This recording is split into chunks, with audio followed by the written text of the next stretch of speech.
By the time the sun had fully surrendered to evening, the news of Edmund Whitmore's death had spread through Ashby-on-Mere with the efficiency of water finding its level. Mrs. Pemberton, who managed the post office and therefore controlled the village's communication network, had begun telephoning the most influential residents by 4:30. By 5 o'clock, the information had fragmenting into a dozen different versions, each more dramatic than the last. By 6, the village had settled into a state of controlled hysteria, the kind that small communities experience when something genuinely disruptive threatens to alter the careful equilibrium they had maintained for years. Miss Marple had walked home slowly, her pace deliberate and unhurried despite the lengthening shadows. Her cottage, Daisy Cottage, sat at the quiet end of Church Lane, separated from the main village by a turn in the road and a small wood. It was a house that suited her. Modest, well-maintained, with a garden that reflected her considerable knowledge of roses and her preference for order. She had settled herself in her sitting room with her knitting, as she always did in the early evening, though her needles moved with less precision than usual. Her mind was not entirely focused on the Fair Isle pattern she had been working on for the past 3 weeks. The telephone rang at 7 o'clock. It was her nephew Raymond, who lived in London but maintained a small cottage in the village for weekends. He had heard the news and was checking on her welfare, worried that she had been too close to the unfortunate incident. "I was quite safe," Miss Marple assured him, her voice carrying that particular tone of gentle amusement she reserved for occasions when people worried about her capabilities. "The refreshment tent is separated from the church hall by a considerable distance. And really, Ray, I was hardly in any danger." The man had the decency to collapse before causing any sort of disturbance to the proceedings. Raymond, who had never quite understood his aunt's unflappable approach to life's more dramatic moments, made concerned noises but eventually accepted her assurances. After he had rung off, Miss Marple set aside her knitting and allowed herself a cup of chamomile tea, which she took in the garden room, watching the last light drain from the sky. She was not surprised when the doorbell rang at 8:30. It was Mrs. Hutchins, breathless and excited, wearing her cardigan inside out, though Miss Marple tactfully said nothing about this, and clutching a hastily prepared Victoria sponge that she pressed upon Miss Marple with urgent insistence. "I thought you might not have eaten," Violet said, collapsing into the nearest armchair with the gravity of someone delivering urgent intelligence. "What a dreadful business. Simply dreadful. Though I confess, though it's terrible to say it, Edmund was not universally beloved." "Do sit down properly," Miss Marple said, though Violet had already done so. "And tell me what you have heard, though I suspect you have gathered considerably more gossip than I have managed, despite being at the fete longer than I." This was precisely the sort of opening that allowed Violet to settle into the business of sharing intelligence with the absolute blessing of someone she respected.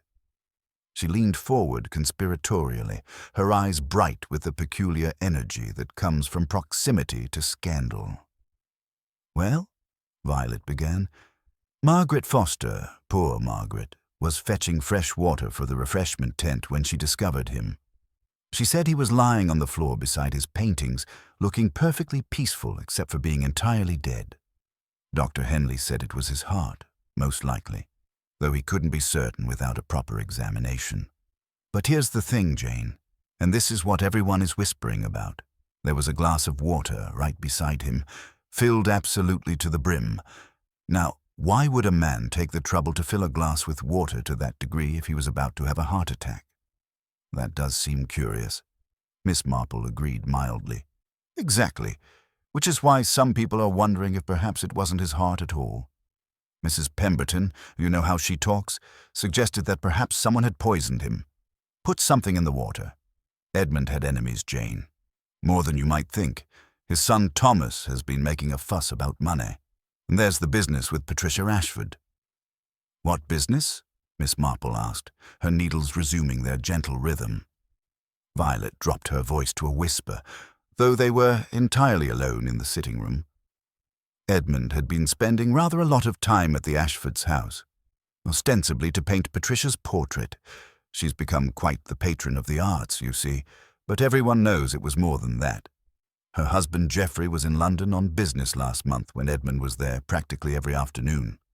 It's all perfectly dreadful and embarrassing, and poor Geoffrey has no idea, or so one assumes. How interesting, Miss Marple murmured, that people find so much time to speculate about matters that are, after all, not their concern. But that's just it, Violet protested. It is everyone's concern when it might be connected to a death. And then there's the question of Sophie. The girl was at the fete, you know, helping with her father's pictures. She looked positively ghastly when she found out he was dead. Some people said she looked relieved. Did she? Miss Marple kept her attention on her knitting, though her peripheral vision noted the way Violet's hand trembled slightly as she adjusted her cardigan. Sophie had a dreadful row with her father last month. Something about money again, or perhaps it was about a young man he disapproved of.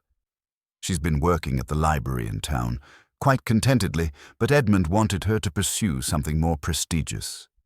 They weren't speaking properly for weeks.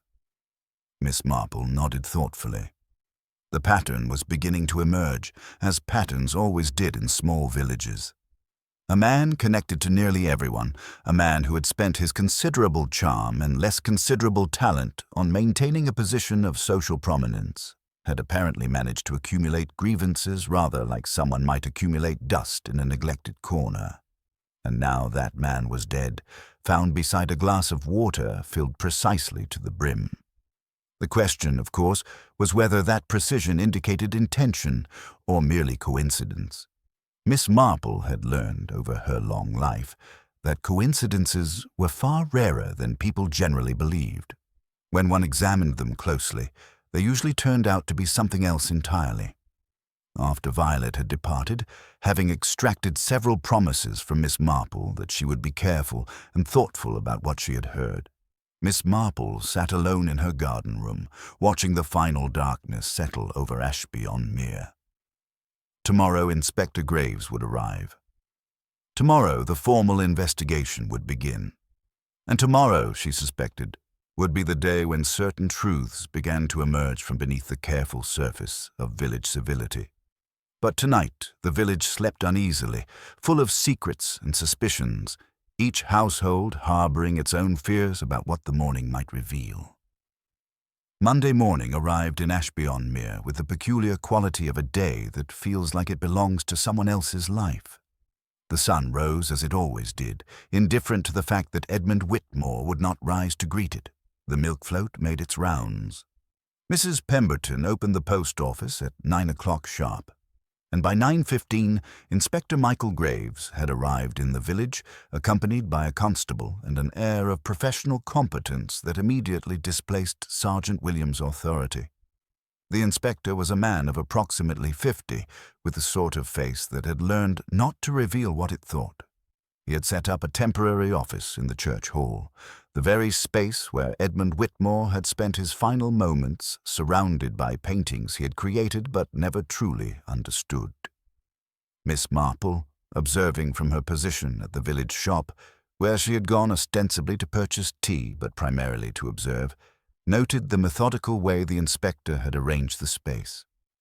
Practical. Organized. The sort of mind that preferred facts to speculation. Inspector Graves began his interviews at 10 o'clock precisely. The first person summoned was Margaret Forster, the woman who had discovered the body. Miss Marple happened to be in conversation with Mrs. Hutchins when Margaret emerged from the church hall nearly an hour later, looking as though she had been thoroughly wrung out. The woman's hands shook as she accepted a cup of tea that Violet pressed upon her with considerably more force than was entirely necessary. "He asked me everything," Margaret said, her voice hollow. "Where I was before I went to the hall, what I had been doing all morning, whether I had seen Edmund arrive at the fete, whether I had noticed anyone near the refreshment area acting strangely. He even asked me about the glass of water, how it was filled, whether I had filled it, whether I had ever filled glasses for Edmund before." "And had you?" Miss Marple inquired gently. "Well, yes, of course. He came to the refreshment tent at 12:30, asked for water. I gave him a glass, a perfectly ordinary glass, not filled to any particular level. He drank it rather quickly and asked for another. I filled the second one and handed it to him. He took it and walked away toward the church hall. I saw him go. This detail, Miss Marple noted, was rather significant. The water that had been beside Edmund's body when he died had been filled to the rim, filled with considerably more care than one would ordinarily take.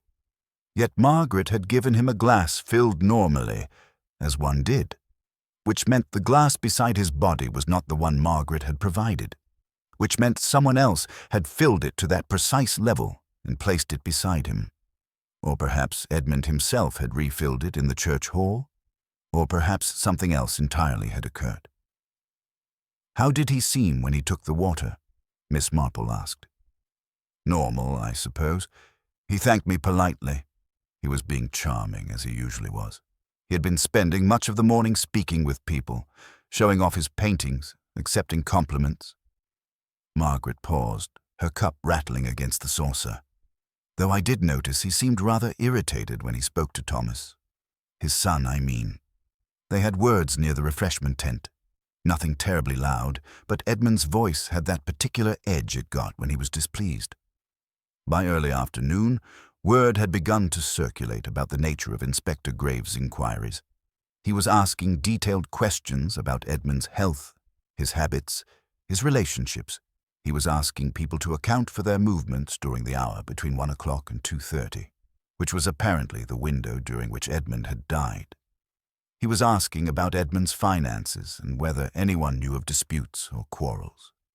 Miss Marple learned these details gradually, through the usual channels of village communication. She learned that Thomas Whitmore had admitted to a disagreement with his father about money. Edmund had apparently wanted Thomas to pursue a more respectable career than his current work in publishing. She learned that Patricia Ashford had been conspicuously absent from the fete, claiming illness, which several people found suspicious given that her husband Geoffrey was still in London.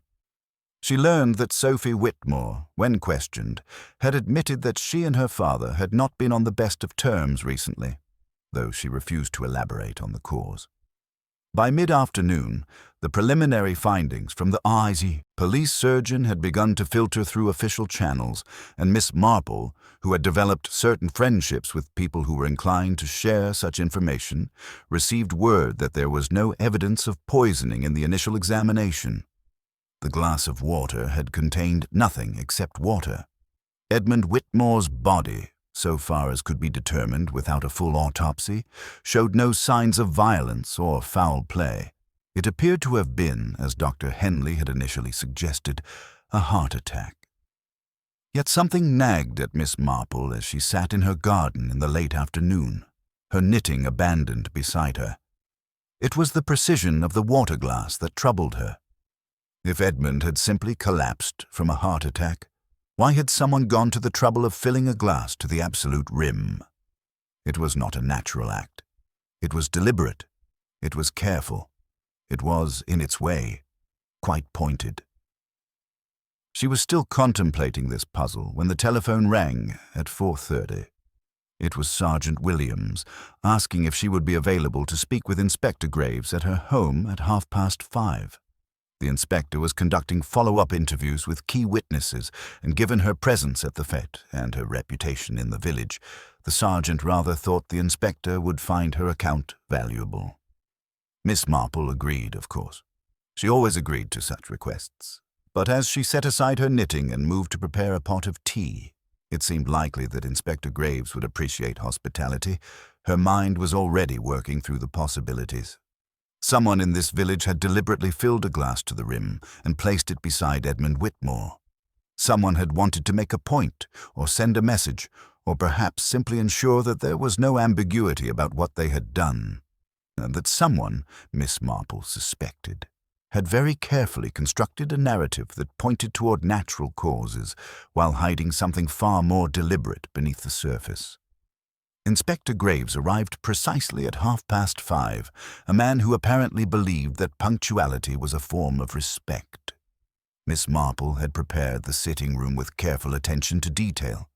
Fresh flowers on the side table, a pot of tea brewing, a plate of biscuits arranged with the precision of someone who understood that small courtesies could sometimes yield unexpected returns. The inspector accepted the tea with the politeness of someone trained in social convention, but clearly eager to proceed with business. He was a man of few unnecessary words. After settling himself in the wing-back chair across from Miss Marple, he withdrew a small notebook and regarded her with eyes that had seen considerably more of human nature than most people encountered in a lifetime. "Miss Marple," he began, "I understand you were at the St. Clement's fête yesterday afternoon and were present in the area when Mr. Edmund Whitmore's body was discovered." "I was in the refreshment tent," Miss Marple confirmed, her hands folded in her lap in that characteristic posture of complete attention. "I had volunteered for the afternoon shift. I was serving tea and arranging the various donated items when the commotion began." "And did you observe Mr. Whitmore at any point during the fete?" "Yes, briefly. He was displaying his paintings in the church hall. I saw him from a distance, receiving compliments about his work. He seemed to be in good spirits, though I did notice some tension when his son Thomas approached him around 2 o'clock. The inspector made a note. "What sort of tension?" "The kind that suggests disagreement about a matter of some importance. Thomas spoke to his father quietly, and Edmund responded with what I would characterize as dismissiveness." He made a gesture, rather like this. Miss Marple demonstrated a small wave of the hand. "That suggested he wished the conversation to end." Thomas withdrew, looking displeased. "You observed this quite clearly from the refreshment tent?" "Not directly," Miss Marple admitted. "I noticed the reflection in my teacup. One develops certain habits of observation over the years." Inspector Graves paused, his pen suspended above his notebook. There was a moment of assessment, as though he were recalibrating his understanding of Miss Marple's capabilities. "I see," he said finally. "And did you notice anything else that struck you as unusual?" Miss Marple considered the question with the gravity it deserved. There was the matter of the water glass, of course. Margaret Foster, the young woman who discovered Mr. Whitmore, had given him water at the refreshment tent at approximately 12:30. She filled the glass normally, as one does. Yet when he was found, the glass beside him was filled precisely to the rim. That suggests either that Mr. Whitmore refilled the glass himself in the church hall, or that someone else provided him with water after Margaret had done so. Have you drawn any conclusions about which scenario is more likely? Not yet, Miss Marple said truthfully, though I find the precision curious. One does not typically fill a water glass to the absolute rim. It requires deliberation, intention. The inspector set down his pen and leaned back slightly, his expression thoughtful. You have, I suspect, considerable experience with human behavior, Miss Marple. 78 hours of it, Inspector. Rather more than most people accumulate, I should think. And in your experience, what does such precision suggest? Miss Marple poured herself more tea, moving with unhurried grace. It suggests someone who was making a point, whether they realized it or not. Whether the point was directed at Mr. Whitmore or at whoever might discover him, I cannot yet say. But it was deliberate, not accidental. Inspector Graves retrieved his pen and made several more notes. Tell me about Mr. Whitmore's reputation in the village. He was respected, Miss Marple said carefully, though I wonder if respect and genuine affection are always the same thing. He was talented, or at least he had convinced people that he was. He was socially prominent. He was generous with his time, though often in ways that called attention to his generosity. He was, I think, a man who needed very much to be admired. And was he? Admired. Yes, but for the wrong reasons, perhaps. People admired his position, his connections, his ability to maintain a certain social standing. Whether they admired him as a person is a different question entirely. The inspector studied her carefully. You seem to have given this considerable thought. I have lived in villages for many years, Inspector. Villages are rather like drawing rooms, smaller, more intimate, and considerably more transparent to those who care to look carefully. Mr. Whitmore was a man who inspired various emotions in various people. Admiration in some quarters, certainly, but also resentment, I suspect, and perhaps other things as well. Such as? That would require more knowledge than I possess, Miss Marple said. However, I did notice that Sophie Whitmore, Mr. Whitmore's daughter, appeared relieved rather than devastated when she learned of his death. That is not typical behavior unless there was considerable discord between them. Similarly, I observed that when Margaret Foster mentioned a disagreement between Thomas and his father, she seemed unsurprised by it, which suggests the disagreement was not a new development. Inspector Graves made more notes. You are quite observant, Miss Marple. I'm quite old, Miss Marple corrected gently. Observation is largely a matter of having the time to look carefully and the patience to think about what one has seen. The inspector remained another 20 minutes, asking additional questions about the fete's timeline, the movements of various villagers, and Miss Marple's impressions of the key figures in Edmund Whitmore's life. By the time he rose to leave, he had filled several pages of his notebook, though his expression revealed nothing about what conclusions, if any, he had formed.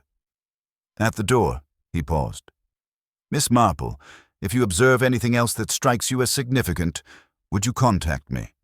Not through the usual channels, but directly.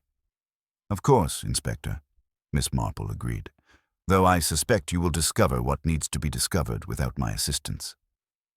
Perhaps, he said, but I have learned that wisdom is sometimes distributed unevenly in villages, and sometimes it resides in the most unexpected quarters. After he had departed, Miss Marple stood at her sitting-room window, watching the evening light fade over Ashby-on-Mere. Somewhere in this small village, someone had filled a water glass to the rim with deliberate care, and that someone, she was increasingly certain, had done far more than simply provide Edmund Whitmore with an opportunity to quench his thirst. The morning after, Inspector Graves' visit to Daisy Cottage brought with it a peculiar development that Miss Marple had, in fact, anticipated. The post brought a letter from Constance Whitmore, Edmund's widow, requesting, in terms that suggested considerable distress beneath a veneer of formality, that Miss Marple call upon her at Whitmore House at her earliest convenience. The letter was written in a shaking hand, and the envelope had been sealed with rather more force than was strictly necessary. Miss Marple arrived at Whitmore House at 10 o'clock, having taken her time with breakfast and having allowed the morning to settle into its proper rhythms before venturing out. The house itself was a handsome Victorian structure on the outskirts of the village, the sort of residence that announced its owner's social standing without requiring any verbal elaboration. The grounds were immaculate, the gardens professionally maintained, the gravel drive raked with military precision. It was exactly the sort of home one would expect Edmund Whitmore to inhabit. Constance received her in the drawing-room, a space that managed to be simultaneously elegant and utterly lacking in genuine warmth. The furniture was expensive and uncomfortable. The paintings on the walls, several of them Edmund's own work, seemed to regard the room's occupants with faint disapproval. Constance herself sat rigidly on the edge of a settee, her hands twisted together, her eyes red-rimmed from crying. Miss Marple, Constance began, her voice unsteady, I've been wrestling with a terrible dilemma since my husband's death. Inspector Graves has been asking questions that suggest he may not believe Edmund's death was simply a matter of his heart giving out. And there is something I must tell you, though I confess I am uncertain whether it is relevant. Miss Marple settled herself comfortably in a chair opposite, her posture suggesting all the time in the world was available for whatever Constance needed to say. Please, she invited gently. Constance drew a breath, gathering herself. 3 months ago, Edmund became quite peculiar about his daily habits. He would go to his studio in the morning as he always did, but he began to lock the door. He had never locked it before. When I asked him why, he said only that he was working on something personal, and did not wish to be disturbed. I thought it was merely another of his artistic temperaments. Edmund was prone to them. And did you discover what he was working on? No, but I discovered something else. Constance paused, her fingers worrying at the fabric of her skirt. A week before he died, I found a piece of paper in his study. It was a draft of a letter, incomplete, but it read, and I remember the words precisely because they disturbed me so greatly. I can no longer keep silent about what I know. The truth must come out, regardless of the consequences for anyone involved, including myself. Miss Marple regarded Constance thoughtfully. Did you ask him about this letter? I did not. I was afraid. You see, Miss Marple, Edmund and I had not been, we had not been truly close for many years. We maintained appearances, as one does in a marriage of our standing, but there was very little genuine affection between us. I thought perhaps the letter referred to something to do with Patricia Ashford, and I was not entirely certain I wished to know the details. You knew about his friendship with Mrs. Ashford? The entire village knows about it, Constance said with a bitter smile. We knew. We tolerated it. Such is the nature of marriages like ours. But the letter seemed to suggest something more serious, something that would have consequences for multiple people. Miss Marple rose and walked to the window, observing the garden beyond. Has Inspector Graves asked you about this letter? No, I've not mentioned it to anyone. I thought perhaps it was best left undiscovered. Edmund is dead now. What purpose would revealing his secret serve? That is a question with several possible answers, Miss Marple said thoughtfully, turning back to face Constance. However, I wonder if you might show me this draft. Not because I wish to pry into your husband's private affairs, but because context is often more valuable than we initially recognize. Constance hesitated, then rose stiffly and departed the room.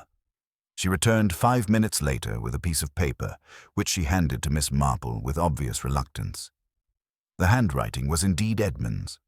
Bold, confident, the script of a man accustomed to having his words taken seriously.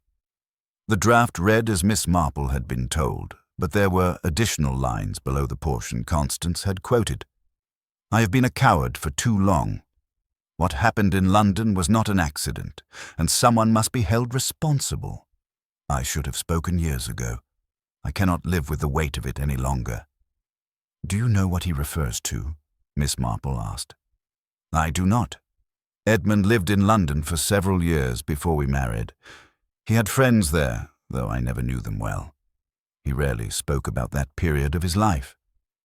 Miss Marple folded the letter carefully and handed it back to Constance. Mrs. Whitmore, I believe you should show this to Inspector Graves. Whatever Edmund's secrets may have been, they cannot be made worse by bringing them into the light now. But what if it reflects poorly on the family? What if— Then the truth will reflect poorly on the family, Miss Marple said, not unkindly. But secrets, in my experience, tend to corrode things far more thoroughly than truth ever does. And I suspect, though I cannot yet prove it, that Edmund's death may be connected to whatever burden he had been carrying. After leaving Whitmore House, Miss Marple walked through the village with her usual measured pace, but her mind was working rapidly through the new information. Edmund had harbored a secret about something that had occurred in London years ago. He had drafted a letter announcing his intention to reveal this secret, and he had died before that letter could be sent. The sequence of events seemed almost deliberately constructed to suggest a connection. The question now was whether Edmund's intended revelation had been the reason for his death, or whether it was merely coincidence. And in Miss Marple's experience, coincidences of that particular variety were almost never actually coincidental at all. By the time she reached the village post office, she had decided upon her next course of action. She would need to learn more about Edmund's past, and she would need to do so carefully, without alerting the person responsible for filling that water glass with such deliberate precision. The post office, as Miss Marple well knew, was the nerve center of village intelligence. Mrs. Pemberton, who had managed it for the past 20 years, possessed not merely a comprehensive knowledge of everyone's correspondence, but also an almost supernatural ability to connect seemingly unrelated pieces of information into coherent narratives. It was a skill that Miss Marple respected, even as she recognized its occasional tendency toward embellishment. "Mrs. Pemberton," Miss Marple said, approaching the counter with her usual unhurried grace, "I wonder if you might satisfy my curiosity about something. I was speaking with Constance Whitmore this morning, and she mentioned that Edmund had lived in London for some years before their marriage. Do you happen to know anything about that period of his life?" Mrs. Pemberton, a woman of 60 with sharp eyes and sharper instincts, set down the parcel she had been wrapping and leaned forward conspiratorially. "Well now, that's an interesting question, Miss Marple, particularly given the circumstances. You see, Edmund rarely spoke about his London years, but my sister lived there at the time. Still does, actually. And she mentioned seeing Edmund occasionally at various artistic gatherings. This would have been back in the late 60s and early 70s. "Did your sister mention whether he was involved in anything particular?" Miss Marple inquired, selecting a stamp with careful deliberation, as though the choice of denomination required her full concentration.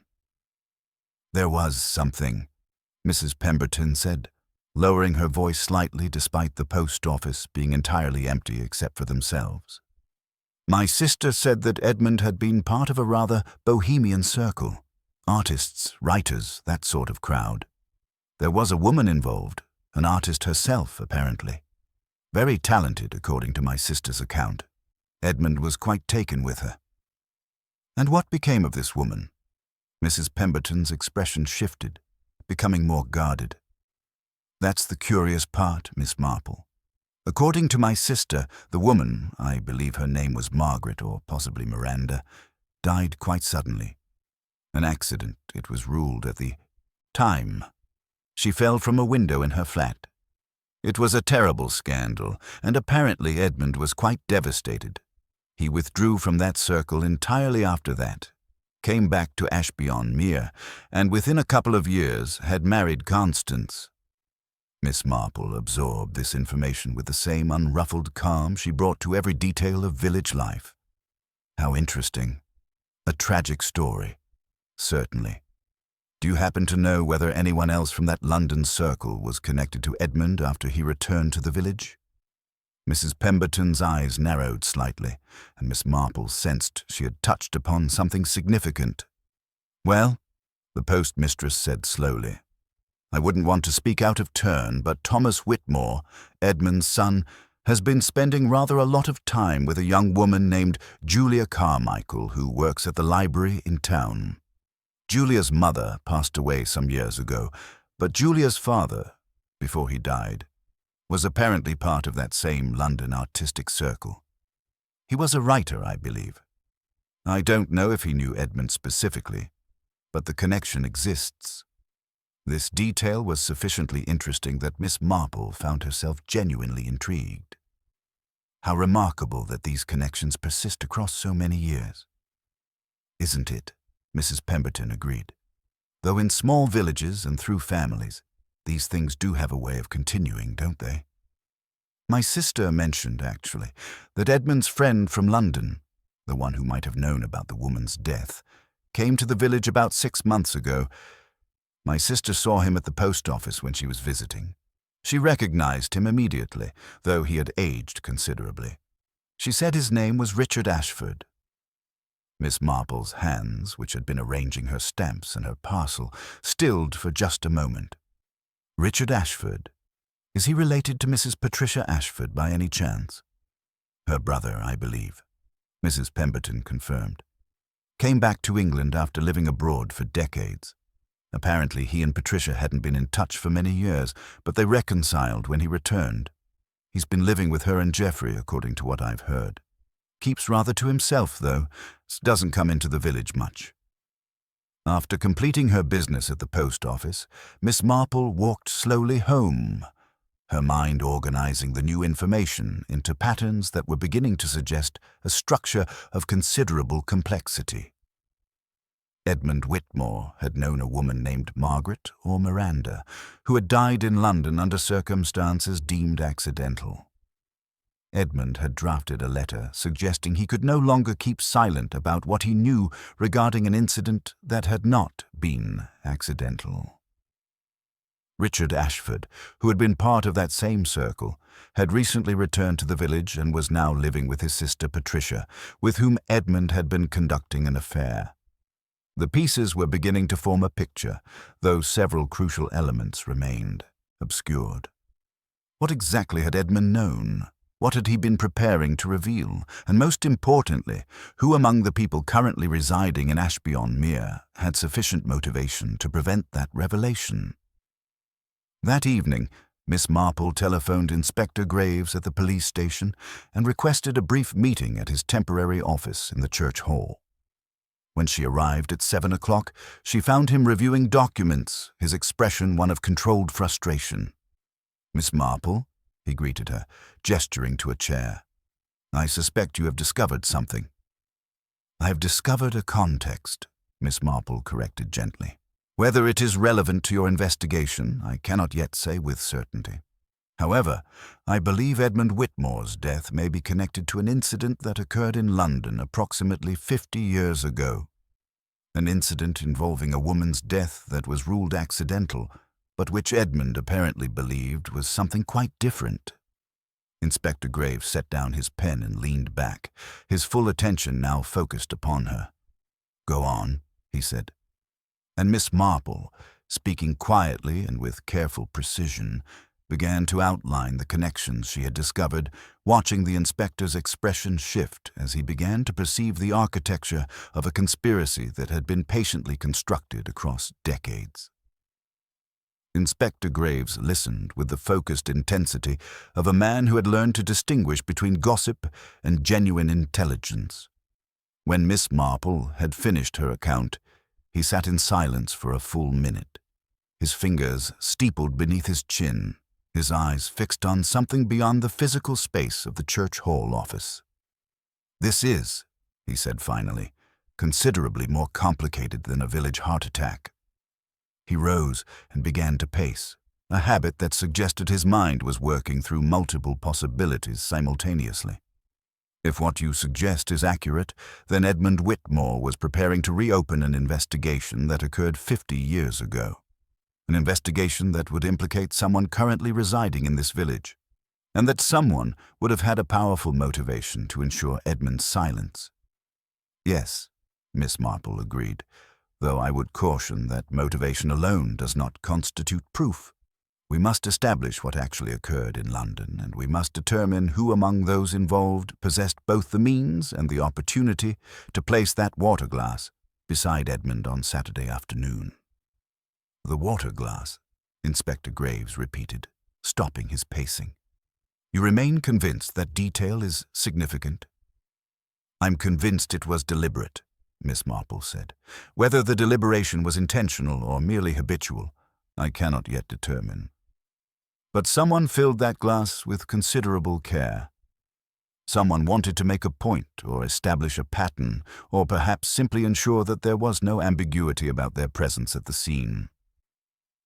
Inspector Graves retrieved his telephone and placed a call to the London Metropolitan Police, requesting information about a death that had occurred in the early 1970s. A woman, possibly named Margaret or Miranda, who had died from a fall in her flat. The circumstances had been ruled accidental, but there had been questions. He provided as much detail as Miss Marple had supplied and requested that records be searched. The response came 45 minutes later, in the form of a callback from an inspector who had been on the force for nearly 40 years and who remembered the case with the clarity of someone who had never quite been satisfied with its resolution. The woman's name had been Miranda Ashford. She had been Richard Ashford's sister. She had been an artist of considerable talent and had died in circumstances that, while ruled accidental, had been viewed with suspicion by several officers at the time. A man named Edmund Whitmore had been present at the flat shortly before her death, but had provided a statement claiming he had left before the incident occurred. "Ashford?" Inspector Graves said quietly after disconnecting the call. Not merely connected to Patricia Ashford, but Miranda was Richard Ashford's sister, Miss Marple confirmed, which means that when Edmund drafted his letter saying he could no longer keep silent about what he knew, he was preparing to reveal information about the death of Richard's sister. Information that Richard might well have been waiting 50 years to hear. Inspector Graves made several rapid notes. If that is the case, then Richard Ashford had both motive and opportunity. He lives in Patricia's house, which is relatively close to the church. He could have attended the fete without drawing particular attention. He could have encountered Edmund in the church hall and provided him with water that had been filled to that precise level, a detail that might mean nothing to most people but which could mean something to someone who had spent decades preparing to confront the man he believed responsible for his sister's death. "It is possible," Miss Marple said carefully, "though I wonder if we should also consider whether Richard Ashford truly is the most likely suspect, or whether we are allowing the obviousness of that scenario to distract us from other possibilities." "What do you mean?"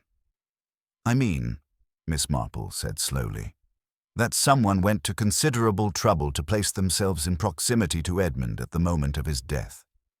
Someone who understood the fete's layout, who knew Edmund's habits, who could move through the village without drawing attention. Richard Ashford is a stranger who has only recently returned. Would he possess that intimate knowledge?" Inspector Graves paused, his expression shifting. "You believe the guilty party is someone more established in the community?" "I believe we should consider all possibilities before settling upon the most obvious one. What does Thomas Whitmore know about his father's London past? What does Sophie know? What does Patricia Ashford know about her brother's motivations? And most intriguingly, what does Julia Carmichael know about her father's connections to Edmund?" "The young woman Thomas is involved with," Inspector Graves said, retrieving his notebook. "The one whose father was part of the same London circle." "Precisely. She would have been perhaps 10 or 11 years old when her father died. Too young to remember him directly, but old enough to have been influenced by whatever her mother told her about her father's death and its circumstances. If Julia's father had suspicions about Miranda Ashford's death, if he believed it was not accidental, those suspicions might have been passed to his daughter." Inspector Graves began to pace again, his mind clearly working through the implications. "You're suggesting that Julia Carmichael might have had motivation to prevent Edmund from revealing something about her father's history." "I am suggesting," Miss Marple said, "that in cases of this complexity, one must consider not merely the most obvious suspect, but also those who might have inherited grievances or secrets from previous generations. Young people can be remarkably loyal to their parents' causes, particularly when those causes involve injustice or loss." "But how would she have placed the water glass?" Inspector Graves objected. "She wasn't at the fete as far as we can determine." "Wasn't she?" Miss Marple asked gently. "Or did no one think to ask? Young people at village events are often so invisible that one scarcely registers their presence. She could have slipped away from town, spent an hour at the fete, slipped back without anyone truly noticing." Inspector Graves set down his notebook and looked at Miss Marple with an expression that suggested genuine respect. "You have considered this far more thoroughly than I have, Miss Marple. What do you suggest we do?" "I suggest," Miss Marple said, "that you conduct interviews with both Richard Ashford and Julia Carmichael, not as the primary suspects, but with sufficient focus to determine what they know and what they might be hiding. The guilty party will reveal themselves through their reactions to questions they did not anticipate. Guilt, you see, tends to manifest in the places where one least expects it to appear." "And in the meantime?" "In the meantime," Miss Marple said, rising to her feet, "I shall continue my own observations. There are still pieces of this puzzle that do not quite fit, and until they do, I cannot be entirely confident in any conclusion." As Miss Marple left the church hall and walked back through the darkening village toward Daisy Cottage, she found herself thinking about the water glass. Someone had filled it to the rim with such precision. That precision suggested not passion, but calculation. It suggested someone who had thought carefully about the message they wished to send, and that precision, she suspected, would ultimately be the detail that would lead to the truth. Inspector Graves conducted his interviews with Julia Carmichael on Wednesday morning at the town library where she worked, a modest building with tall windows and the particular quiet that libraries cultivate. Miss Marple did not attend the interview directly, but received a report from Inspector Graves by telephone at 12:30. Julia had been cooperative but guarded. She had admitted knowing Edmund Whitmore slightly. He had occasionally visited the library, but claimed no particular relationship with him. She had not attended the fête on Saturday. She had been working her regular shift at the library from 10 o'clock until 5. The library manager confirmed her hours, Inspector Graves reported. But there is a 20-minute gap in the afternoon when she claimed to have been on a break. She could theoretically have left the building during that time. Did she seem distressed when questioned? Miss Marple asked. Not distressed. Controlled, even unnaturally so. When I asked her about her father's connections to Edmund and his London circle, she became quite still. She admitted knowing that her father had been part of that world, but claimed to know very little about it. She said her mother had never discussed it. And did you believe her? There was a pause on the line. I am not entirely certain what I believe, Miss Marple. She was too composed. Most people become at least slightly flustered when questioned about a murder investigation, even if they are innocent. She was almost expecting the questions. Miss Marple absorbed this information thoughtfully. Inspector, I wonder if you might do something for me. Could you obtain a list of the books Julia Carmichael has checked out of the library in the past 3 months? Particularly anything relating to London in the 1970s or books about that specific time period? An unusual request, Inspector Graves said, but not an unreasonable one. I will see what I can arrange. The results came back within 2 hours. Julia Carmichael had checked out 6 books in the past 3 months, 3 of which were directly relevant. A biography of an artist who had lived in London in the 1970s, a social history of the London art world during that decade, and a memoir by a woman who had survived a fall from a height. The last book was particularly significant. The memoir detailed not merely physical recovery, but psychological trauma, the author's conviction that her fall had not been accidental, and her decades-long search for truth about what had actually happened. When Inspector Graves telephoned Miss Marple with this information, there was an audible change in his voice. She has been researching this, he said, methodically, deliberately, gathering information about what happened to Miranda Ashford. Yes, Miss Marple agreed. But research alone does not constitute guilt, Inspector. It constitutes motivation. The question remains. What action did she take based on that research? That afternoon, Miss Marple received an unexpected visitor. Thomas Whitmore arrived at Daisy Cottage at 2:30, looking considerably more distressed than he had on the day of the fete. He was a man in his 20s with his father's features, but lacking his father's confidence. He sat in Miss Marple's sitting room with the air of someone who had made a difficult decision and was not entirely certain it was the correct one. Miss Marple, he began, his hands gripping the arms of the chair with unnecessary force. I've been thinking about something, and I believe I should tell someone. The police, perhaps, though I'm not entirely certain. Julia Carmichael. She's been asking me questions about my father, about his past in London. At first I thought it was merely academic interest, but over time I began to realize she was searching for something specific. What sort of questions? Miss Marple inquired gently. Questions about whether my father had ever mentioned someone named Miranda Ashford. Questions about whether he seemed guilty about something or troubled. She asked whether I had ever found any old letters or photographs from his London years. Miss Marple, I think she was trying to discover whether my father had been responsible for something. And was he? Miss Marple asked quietly. Thomas looked away, his jaw tightening. I don't know. My father and I were not close. We disagreed about many things, But in the last few months, before he died, he seemed increasingly troubled about something.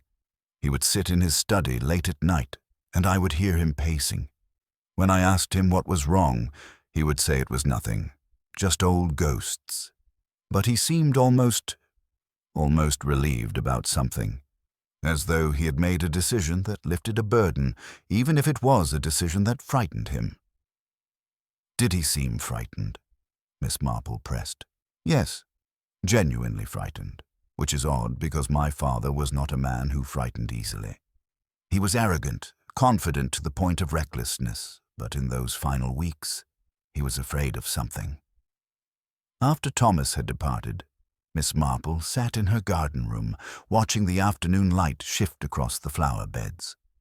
The pattern was becoming clearer, though still not entirely transparent. Edmund had decided to reveal something about Miranda Ashford's death. Julia Carmichael had been researching that same incident, apparently driven by loyalty to her father's memory. But the question of direct action remained. At 4 o'clock, Miss Marple made a decision. She walked to the village library and, upon arrival, found Julia Carmichael shelving books in the local history section.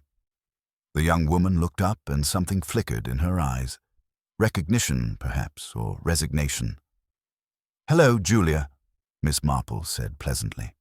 "I wonder if you might help me find a book. I'm interested in the history of the London art world. I believe you might have some recommendations." Julia led her to a shelf and began pulling volumes with mechanical efficiency.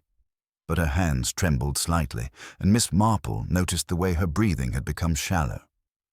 "Your father was an artist, I believe," Miss Marple said conversationally. "Quite talented, from what I understand." "Yes," Julia said quietly. "He was, and he was treated very badly by people who claimed to be his friends." "Is that why you have been researching Miranda Ashford's death?" Miss Marple asked, her voice remaining gentle and non-judgmental. "Because you believed your father had been connected to her and that her death was not accidental." Julia's hands stilled on the shelf. When she turned to face Miss Marple, her eyes were bright with unshed tears. "My father spent 30 years convinced that he had failed to prevent an injustice. My mother spent 30 years watching him carry that guilt, and Edmund Whitmore, who was there, who knew what had happened, never said a word.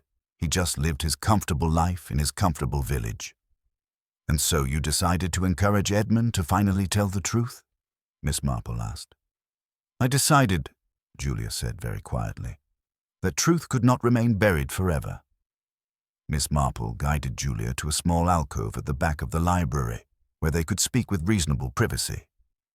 The young woman seemed almost relieved to have finally voiced what she had been harboring, as though confession itself might provide some measure of absolution. She sat on a low stool beside a shelf of reference books, her arms wrapped around herself in a posture of self-protection. "Tell me what happened," Miss Marple said, settling herself nearby with the ease of someone who had decades of experience listening to confessions.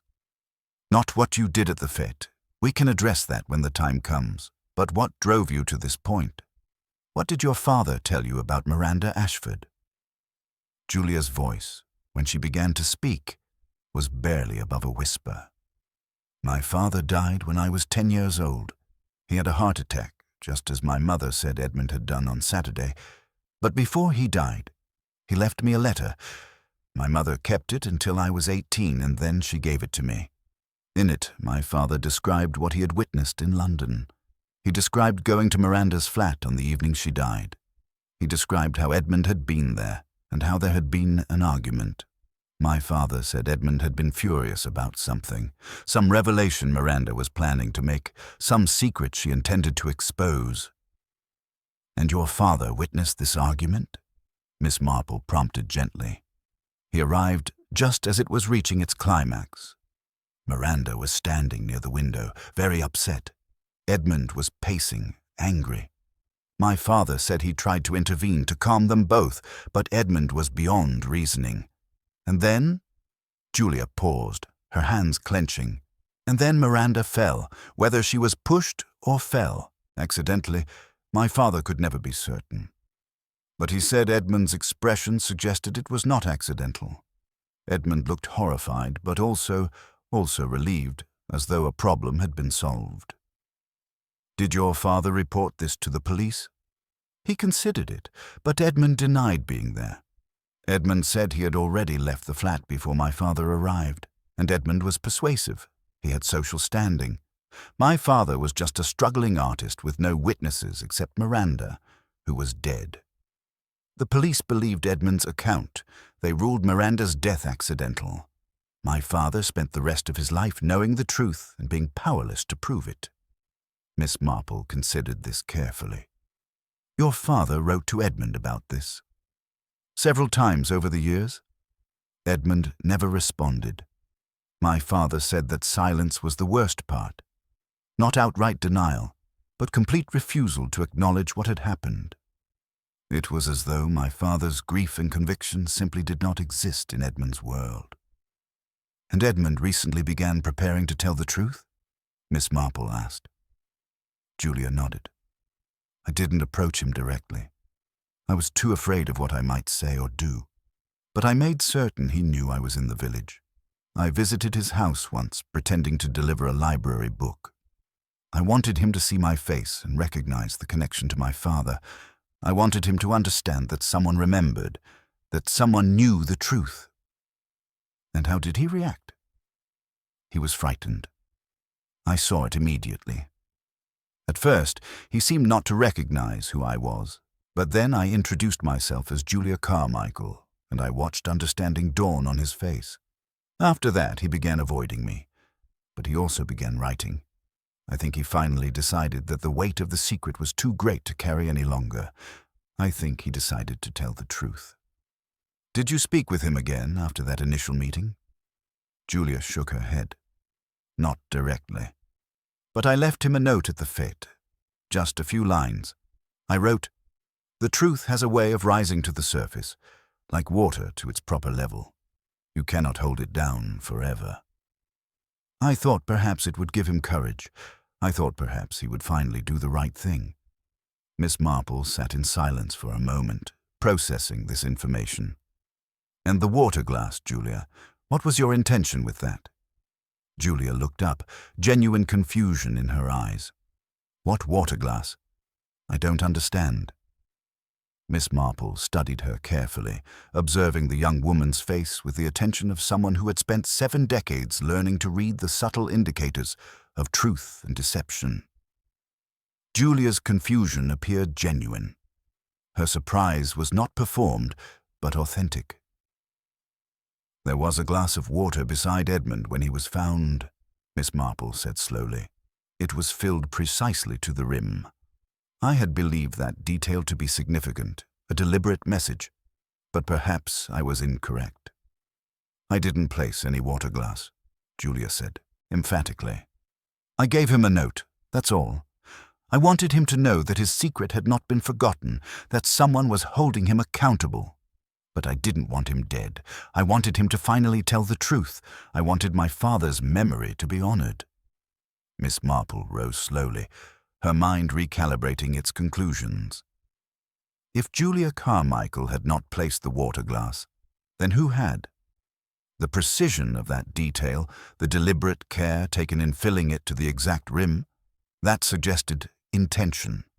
That suggested someone else had their own message to send, their own reasons for being present at the moment of Edmund's death.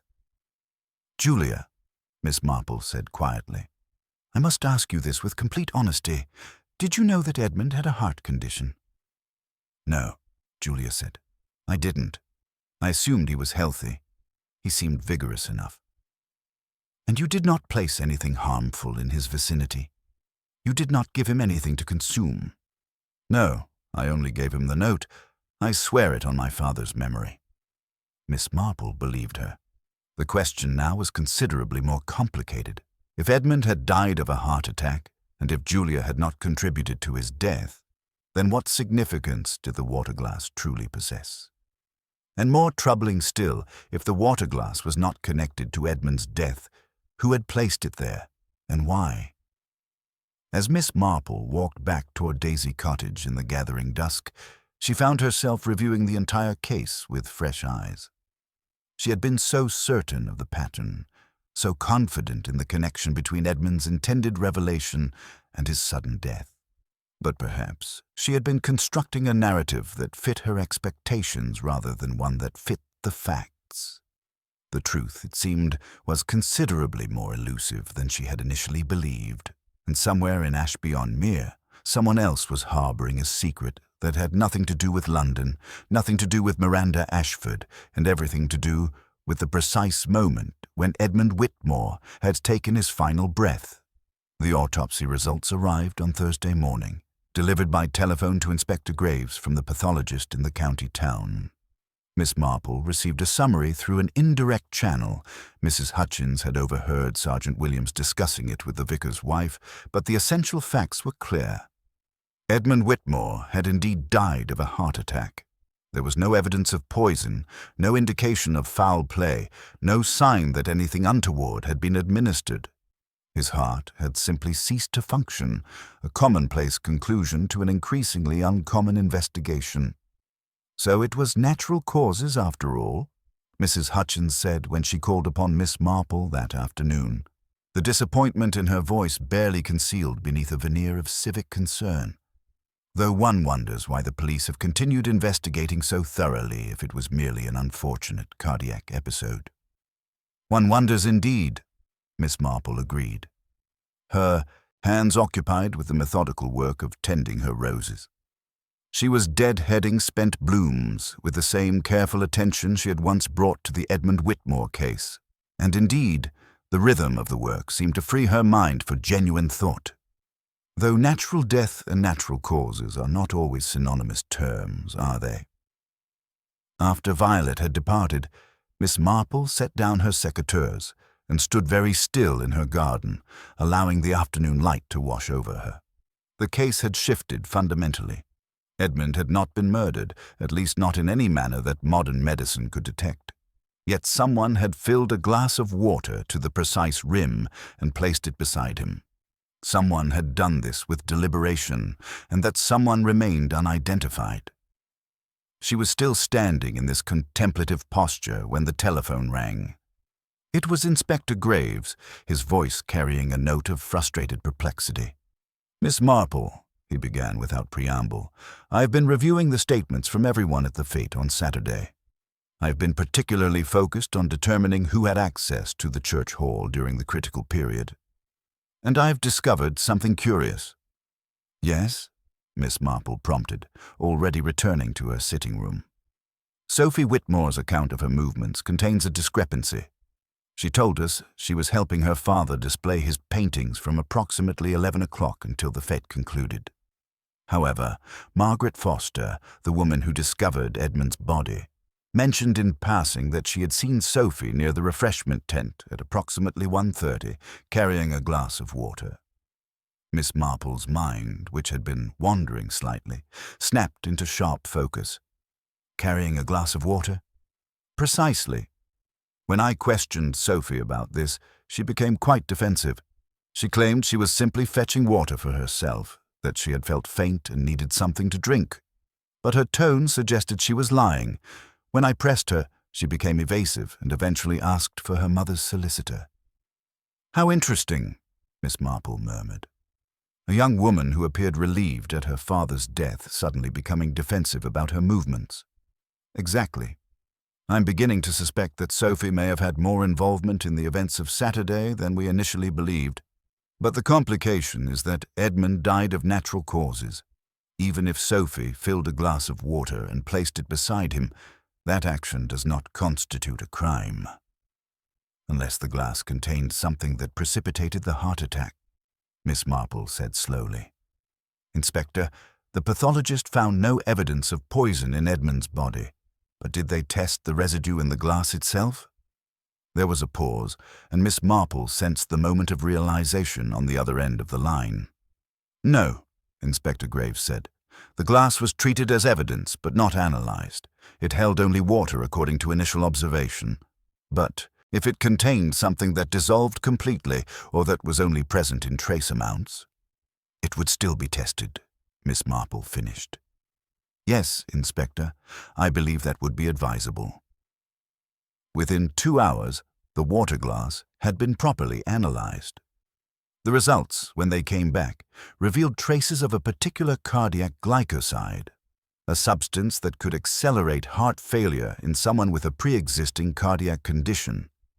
The substance was traceable to a medication commonly prescribed for heart problems, one that could be rendered lethal if administered in excessive quantities. When Sophie Whitmore was brought in for formal questioning that evening, she initially maintained her story of innocence, but confronted with the chemical analysis, her resistance crumbled. She admitted, with tears streaming down her face, that she had indeed filled the water glass. She had not intended to kill her father, she insisted. She had merely wanted to frighten him, to make him suffer a minor health episode, to force him to pay attention to her and her mother. He was having an affair, Sophie said bitterly. Everyone knew it. Everyone whispered about it. He was humiliating my mother, humiliating our family, and he didn't care. He didn't care about anyone except himself. I wanted to teach him a lesson. I wanted him to understand what pain felt like. And the substance in the water? Inspector Graves asked quietly. It was from my mother's medication. She has a heart condition, and her doctors prescribed a strong medication. I knew it could cause problems if taken in excess. I thought it would make him ill, make him stay in bed for a few days, make him reconsider his actions. I didn't think it would kill him. I didn't think... Sophie's voice broke, but the facts were clear, even if the intent had been ambiguous. Sophie Whitmore had administered a cardiac toxin to her father, had watched him die from its effects, and had stood in the church hall as his body lay cooling on the floor. Whether she had intended murder or merely punishment became a matter for legal interpretation rather than moral certainty. Miss Marple received the news of Sophie's arrest from Inspector Graves at 9:30 that evening. She listened carefully to the details, asked a few clarifying questions, and then sat in silence for a long moment before responding. "Inspector," she said quietly, "I find myself troubled by something. The precision with which that water glass was filled, to the exact rim.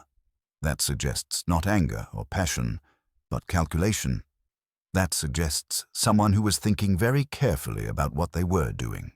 Does Sophie's account truly align with such deliberation?" "She claims it was an accident," Inspector Graves said. "She says she filled the glass to the rim because she was distracted and careless, that she simply handed it to her father without thinking about the implications of what she had done." "And do you believe her?" There was another pause. "I'm not certain what I believe anymore, Miss Marple. The evidence points toward Sophie. The substance in the glass was from her mother's medication.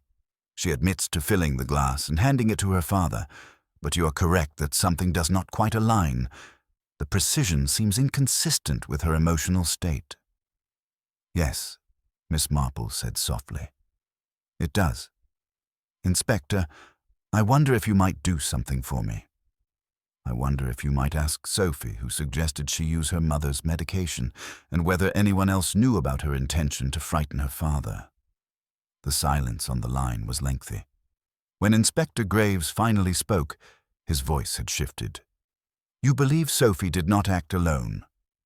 "I believe," Miss Marple said, "that we have become so focused on identifying who placed the water glass that we have neglected to ask the far more important question. Who ensured that Sophie Whitmore would place it?" The question hung in the air between them like a drop of water balanced on the rim of a glass. Inspector Graves, after a moment, agreed to pursue the matter further. Sophie Whitmore, when confronted with the suggestion that she had not acted independently, initially resisted. But gradually, under careful questioning, the true architecture of the crime began to emerge from beneath the false confession. Sophie had not conceived the plan herself. Someone had suggested it to her. Someone had mentioned, almost in passing, that her mother's medication could be dangerous in large doses. Someone had planted the seed and then waited for Sophie's resentment and anger to bring it to fruition. Someone had, in essence, used Sophie as an instrument to accomplish what they themselves desired, that someone was Constance Whitmore. The revelation came as something of a shock to the investigation, though Miss Marple, when she learned of it, found herself unsurprised. She had, after all, recognized in Constance something that others had missed. A woman who had spent decades in a marriage that had become a cage. A woman who had learned to observe and calculate, to think several moves ahead in the game of social chess that villages required. A woman who had every reason to want her husband dead, but who also understood that the most perfect crime was one that appeared to be committed by someone else entirely. Constance had discovered the medication she would need. She had observed her daughter's growing resentment toward Edmund. She had, through careful suggestion and gentle encouragement, guided Sophie toward the idea of teaching her father a lesson. And then, on the day of the fete, she had ensured that Sophie carried out the plan. The water glass filled to the rim had been Constance's touch, a detail of such precision that it could only come from a woman who understood the value of control and deliberation. When confronted with the evidence, Constance did not immediately deny her involvement. Instead, she asked to speak with Miss Marple.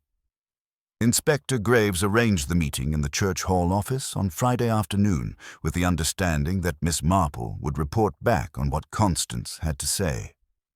Constance sat in the uncomfortable chair across from Miss Marple with the bearing of someone who had finally set down a burden she had carried for far too long.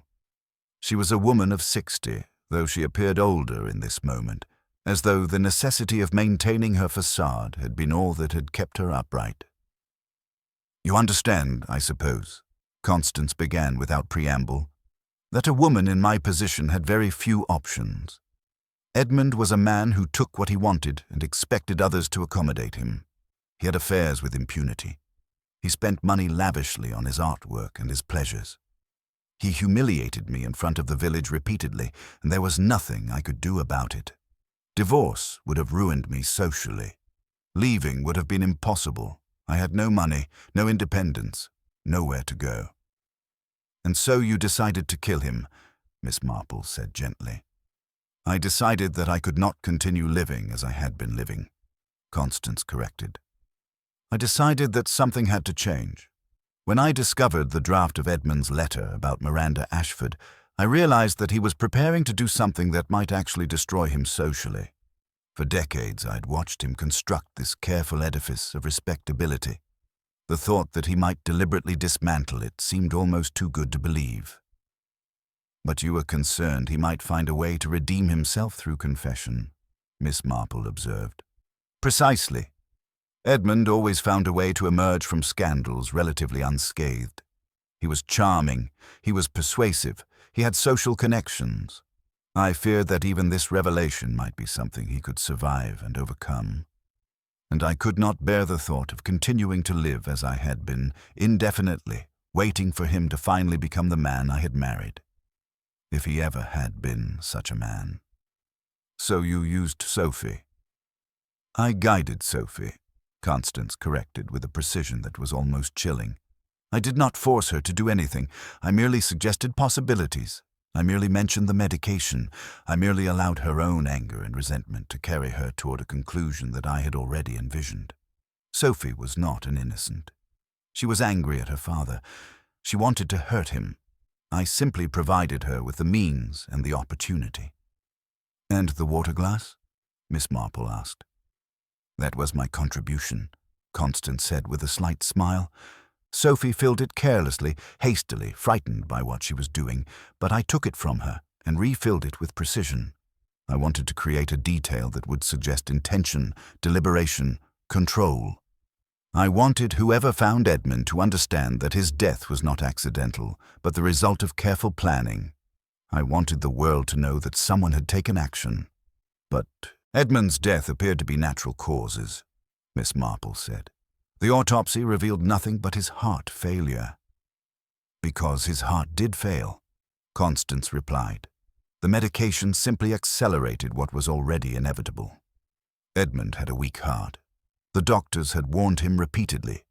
His lifestyle had compromised his health. The medication simply hastened the outcome. It was not murder in the traditional sense. It was merely an acceleration of what would have occurred eventually. "That is a matter of legal interpretation," Miss Marple said quietly. "Yes," Constance agreed, "and I am willing to accept whatever legal consequences emerge from my actions. What I am not willing to accept is the suggestion that I acted without justification. 30 years, Miss Marple. 30 years of watching my husband humiliate me. 30 years of knowing that I had no recourse, no escape, no way forward. And then, finally, an opportunity presented itself, and I took it." After Constance had been formally arrested and taken into custody, Inspector Graves met with Miss Marple in the garden room of Daisy Cottage. The evening was cool, and Miss Marple had prepared tea with the ritual precision that she brought to all important moments. "You knew," Inspector Graves said, accepting a cup. "You knew before Sophie confessed that the crime was more complex than it appeared." "I suspected," Miss Marple corrected. "The water glass was too deliberate, too controlled. Sophie's account of her movements contained an emotional quality that did not line with such precision, and most importantly, I had spoken with Constance. I had observed her hands, which trembled when she discussed Edmund's infidelity. I had noted the way she spoke about their marriage with an absence of feeling that suggested she had long since stopped feeling anything at all." "What happens to Sophie now?" Inspector Graves asked. "That is a matter for the courts," Miss Marple said, "though I suspect her role as an unwitting instrument in her mother's plan may factor into the proceedings. She is guilty of administering the medication, certainly. Whether that guilt is the same as Constance's guilt is a philosophical and legal question that others must answer." Inspector Graves set down his cup and looked out toward the garden, where the light was beginning to fade. "Villages are not as simple as they appear, are they?" "No," Miss Marple agreed. "Villages are miniatures of the larger world. All the complexity, all the passion, all the human capacity for deception and self-justification exists in these small spaces. It is simply more visible because there is nowhere to hide. Everyone knows everyone, everyone observes everyone, and yet people still manage to construct elaborate narratives about their own actions, justifications for their choices, reasons why what they have done is somehow acceptable." "Do you think Constance was justified?" Inspector Graves asked. "In her actions, I mean." Miss Marple considered the question with the gravity it deserved. "I think," she said finally, "that justification is a word that requires great care in its application. Constance's circumstances were difficult, certainly. Her marriage was unhappy. She had limited options and limited autonomy. But none of that changes the fact that she deliberately orchestrated her husband's death. Understanding the reasons for an action does not absolve one of responsibility for it. And yet you seemed sympathetic to her." "I'm sympathetic to her circumstances," Miss Marple clarified. "I'm not sympathetic to her choice. There is a difference. Understanding human nature does not require one to excuse human transgression. Quite the opposite, in fact. The more clearly one sees the machinery of human motivation, the more responsible one becomes for recognizing when that machinery has been deployed toward harmful ends." The case concluded quietly in the following weeks. Constance Whitmore was tried for the manslaughter of her husband. Sophie, testifying against her mother, received a reduced sentence as an accomplice who had acted under duress and suggestion. The water glass, which had seemed so mysterious and precise, became a mere detail in a larger narrative of domestic resentment and calculated revenge. The village of Ashby-on-Mere gradually returned to its customary rhythms. The St. Clement's church fete was never held again. The scandal had attached itself too firmly to the event. Edmund Whitmore's paintings were quietly removed from the homes of those who had purchased them. Patricia Ashford and her brother Richard departed the village within months, their connection to the case having made their continued residence uncomfortable. Miss Marple returned to her garden and her knitting, her roses and her observations. She had learned nothing new about human nature that she had not already known, but she had been reminded once again that the most dangerous crimes were often those committed by people who had convinced themselves that their circumstances justified their actions, that villages harbored secrets as profound as any found in cities, and that the precise filling of a water glass to the rim could contain more meaning than an entire confession. Now, generate the final section of the story, ensuring a satisfying resolution. Maintain the logical progression of clues and character arcs, delivering the final reveal smoothly while keeping the ending impactful and true to the detective's style.